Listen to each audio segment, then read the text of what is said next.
Well, Nehemiah chapter 11 is going to be a bit of a short chapter for us today. We're talking about getting the organization together of who's going to do what to make it all work. There's a couple key things I want to point out in this chapter, and then we're going to move on pretty quick. So verse 1, and the rulers of the people dwelt at Jerusalem. So those who were the leaders, spiritual and political leaders of Jerusalem, of the what was then the Jews, or the tribe of Judah that was left, they lived at Jerusalem. The rest of the people also cast lots to bring 1 of 10 to dwell in Jerusalem, the holy city, and 9 parts to dwell in other cities. So this is kind of an interesting idea because Jerusalem was the main city for the Jews, but there was lots of suburb cities of Jerusalem and other surrounding cities in the area, like up in Syria, or in other places. So what they did was they would actually, to help the people in Jerusalem, they cast lots and they said, this year your families will move from your cities down to Jerusalem to live. And then the next year you go back and another group would come in.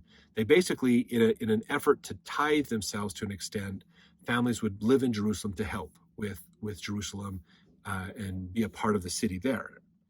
So verse 2, and the people blessed all the men that willingly offered themselves to dwell at Jerusalem.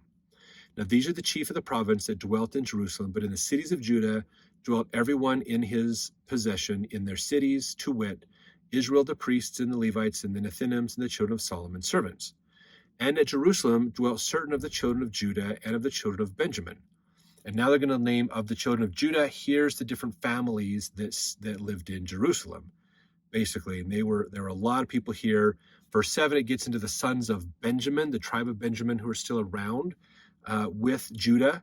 They are listed here as well, that lived in Jerusalem in that area. And they go through those names, lots of names. And then verse 15, also the Levites that were there as well for administering in the temple, the priests overseeing the outward business of the house of God in verse 16. The names of these people who helped out, who did the prayers of thanksgivings, who put things together, who were the porters, the other servants, other people, and the residue of Israel and the priests, the Nethinims, who were other servants, devoted servants to the temple, those people there. So verse 22, the overseer of also the Levites of Jerusalem was Uzi, the son of Bani. He was there, for it was the king's commandment, verse 23, concerning them, that a certain portion should be for the singers, due for every day. Again, this is just appointing who's doing what, how are we getting organized and putting all this together.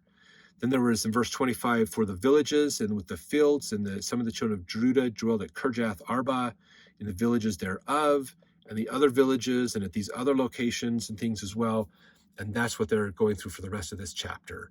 So you can read it to see the names and kind of go through that a little bit more if you want to, and try to do some tracing things back if you'd like to, but a little more of a list for what they're doing here. But let's jump over to the next chapter as we continue to learn more about the beginning of the Second Temple period that we're in right now.